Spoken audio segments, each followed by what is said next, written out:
Hi everyone, मैं हूँ सारिका। मेरी किचन में आपका बहुत बहुत स्वागत है।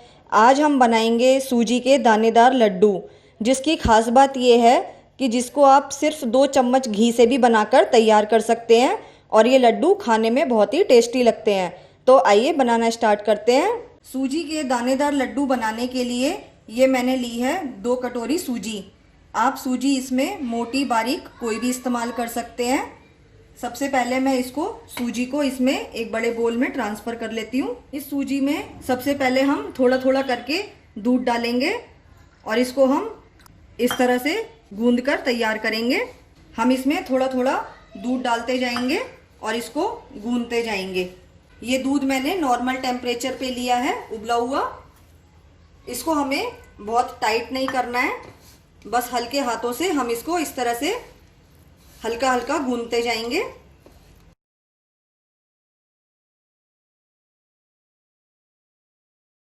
हमें सूजी को इसमें बहुत ज़्यादा गीला नहीं करना होता है, बस इतना करना होता है कि हमें इससे एक आटा बनकर इसका तैयार हो जाए। बस हम इसको इतना रखेंगे। अब ये सूजी फूलकर और टाइट हो जाएगी। अब मैं इसको 15 मिनट के लिए रेस्ट करने के लिए रख देती हूँ सूजी को। 15 मिनट हो गए हैं। अब मैं सूजी को एक बार चेक कर लेती हूँ।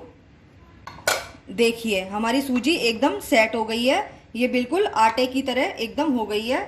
अब हम इसमें थोड़ा सा घी लगाएंगे अपने हाथों में और इसको बिल्कुल आटे की तरह हम इसको अच्छे से गूंद लेंगे।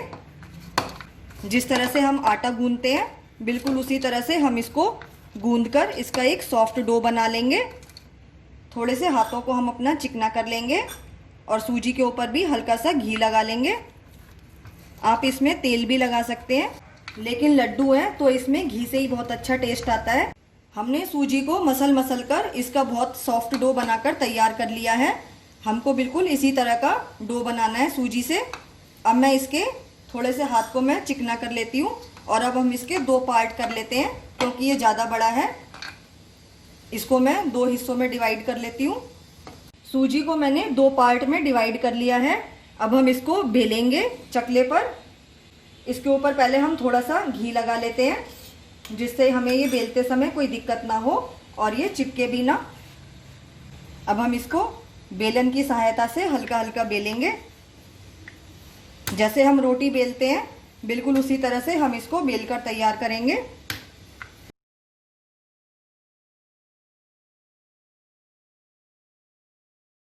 हमें इसको बहुत ज़्यादा पतला नहीं बेलना है, बस इतना ही हम इसको बेलेंगे।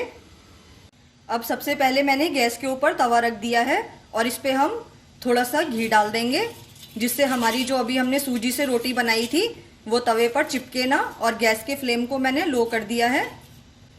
अब मैंने जो रोटी बनाई थी उसको हम तवे के ऊपर डाल देंगे और गैस के फ्लेम को अब हम मीडियम रखेंगे।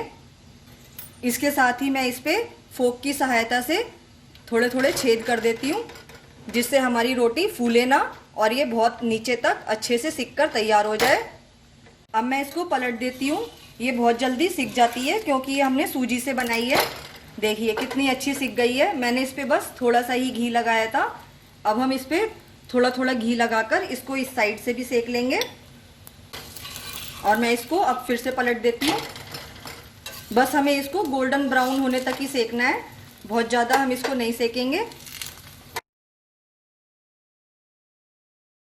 मैंने इसको रोटी को दोनों तरफ से पलटते हुए सेक लिया है। ये दोनों तरफ से हल्की गोल्डन हो गई है। हमें इसको बहुत ज़्यादा नहीं सेकना होता है। अगर हम इसको बहुत ज़्यादा सेकेंगे तो फिर हमारा इसका टेस्ट जो है लड्डू का ख़राब हो जाएगा। अब मैं इसको उतार लेती हूँ प्लेट पर। इसी तरह से मैंने दूसरी वाली रोटी को भी बेलकर तवे के ऊपर डाल दिया है सिकने के लिए। मैंने इसी तरह से दोनों रोटी सेक कर तैयार कर ली हैं। चाहे आप इसको रोटी बोलें चाहे परांठा बोलें, ये आपकी मर्जी है। मैंने इस पे बहुत थोड़ा थोड़ा घी लगाकर दोनों को सेक कर तैयार कर लिया है, हल्का गोल्डन। अब हम इसको थोड़ा सा ठंडा होने देंगे, उसके बाद हम इसको मिक्सी में पीसेंगे। अब रोटी हमारी ये थोड़ी सी ठंडी हो गई है। हमें बस इसको इतना ठंडा करना है कि हम इसको आराम से छू सकें।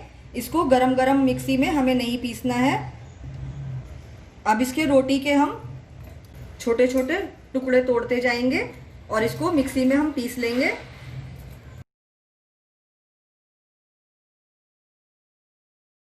मैंने दोनों रोटियों को ठंडा होने पर मिक्सी में बारीक पीस कर तैयार कर लिया है। देखिए इस तरह से आप इसको थोड़ा ठंडा होने पर ही पीसें, नहीं तो फिर ये हमारी जो सूजी है ये दानेदार नहीं होगी, बिल्कुल इसका बारीक आटा बन जाएगा।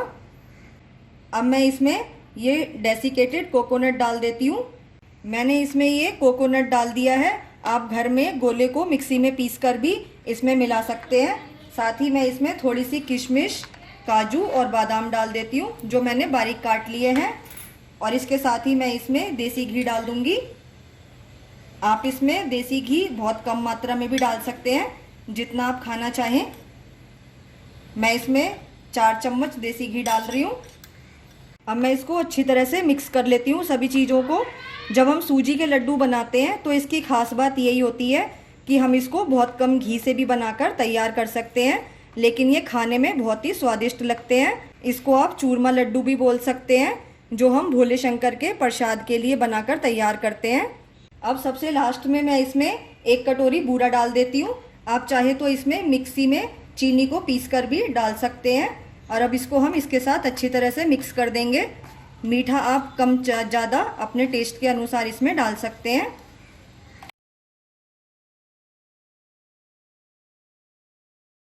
अब इसके साथ ही इसमें थोड़ा सा इलायची पाउडर भी डाल देते हैं। मैंने इलायची को चीनी के साथ अच्छे से पीस लिया था और इसमें मिक्स कर देंगे। इलायची का टेस्ट इसमें बहुत अच्छा लगता है लड्डुओं में। अब हम इसके लड्डू बना लेते हैं। इस तरह से हम इसके लड्डू बनाकर तैयार करेंगे।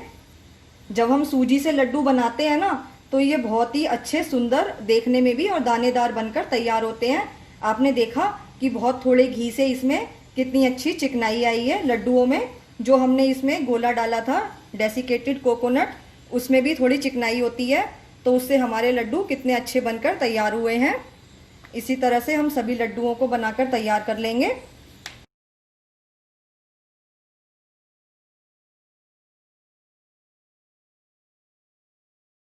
सूजी के दानेदार लड्डू बनकर तैयार हो गए हैं। आपने देखा कि ये लड्डू कितनी जल्दी और कितनी आसानी से बनकर तैयार हो जाते हैं और ये खाने में तो लगते बहुत टेस्टी हैं। आप एक बार जब इस तरह से लड्डू बनाएंगे तो ये बच्चों को, बड़ों को, सभी को बहुत पसंद आएंगे।